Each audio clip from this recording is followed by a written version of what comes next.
Hello and welcome to today's video. Do market fluctuations make you nervous? Do you become extra cautious when you place a trade? Does small situations they bother you and you put off a trade to wait for the perfect moment to come? If you find yourself in a similar situation, you have reached the right place. In this video, we'll see 3 different human traits that lead you to downward performance in investing and trading, and what exactly you can do to come out of this and make trading or investing a daily affair, just like brushing your teeth. And oh boy, the third point is really very important. If you miss that out, it really doesn't make sense for you to be in the market at all. So like this video and subscribe this channel right away so this video can reach a lot of people.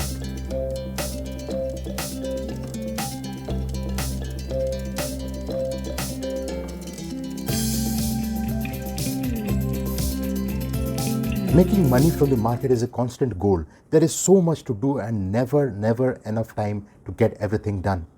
And when there is a shortage of time, you always fear in missing out of wonderful opportunities. Many do that.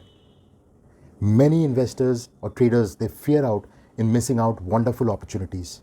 They are aware that it is really challenging to make money from the market, and that in order to maintain the position that they are in, they need to constantly improve themselves. Now, mostly people are in the market trading or investing to make money from it, but there are many other reasons too. For those in the market, a more satisfying feeling would be to master this and do something for themselves, not work any other job and be a slave for someone else. Working for themselves in their own terms. But this is where it becomes messy. You start taking things for granted. You start comparing. See, in a competitive environment, in a competitive society, when you stack yourself up with others, there is a competition to stay up and above your neighbor. The need to be successful is so strong in such scenarios that a simple question like, "How are you doing?" slowly and quickly becomes, "How well should you be doing?" And on top of that, the media, your rich friends, and many well-to-do high-class people around you, they push you. They push you to challenge and compare yourself.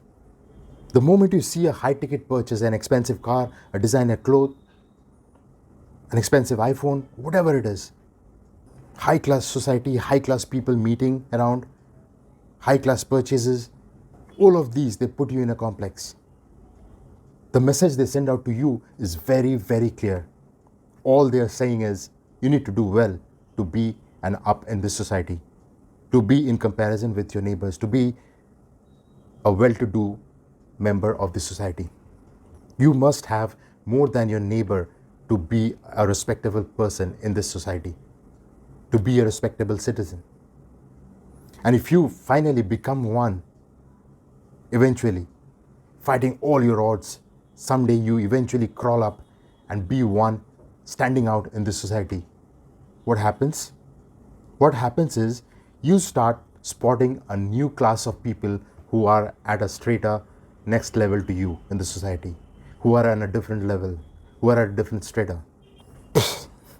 Your freedom is in a cage. The wheel is back to square one. You are challenged again.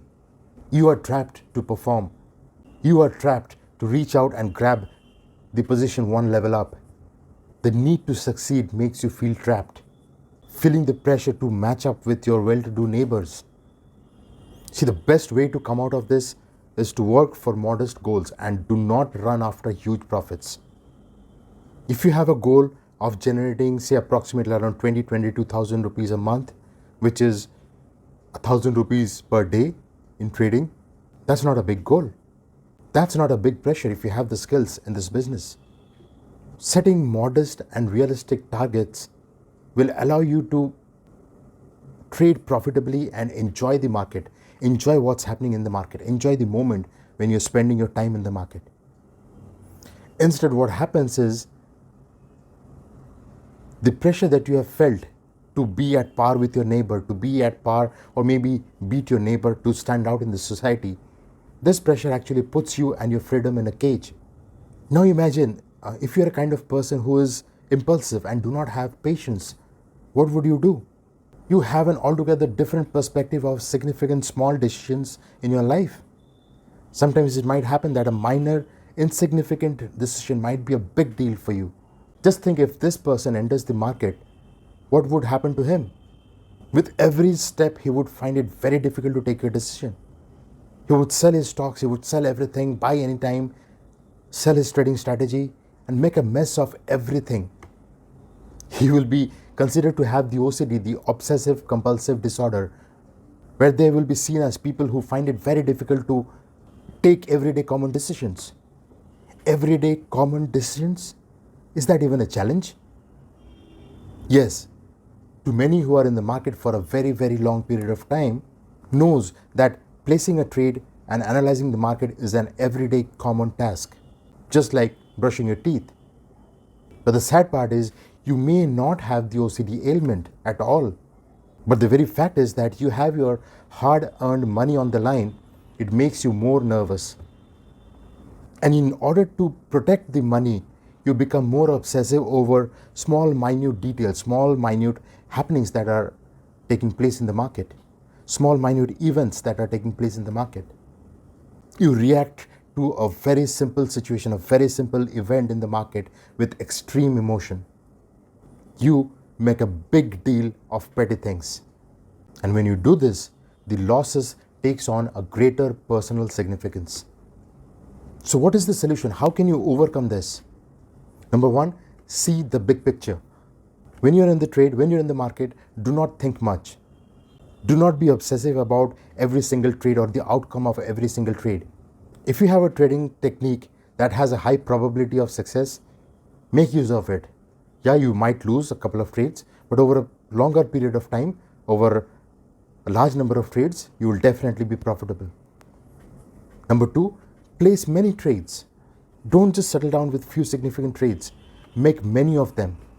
Not every trade will be successful. What matters most is what comes out in the end after a large number of sampling.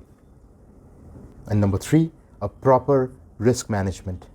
And as I said, risk a very small amount of money in every single trade. You should allocate a certain percentage of your portfolio, a certain percentage of your capital on a single trade, on a single trading plan, a single trading strategy. Putting a limit to this actually relieves your pressure, relieves you from the pressure of making profits in every trade, because your entire capital will not be wiped off at all. And thus, it would reduce the personal significance.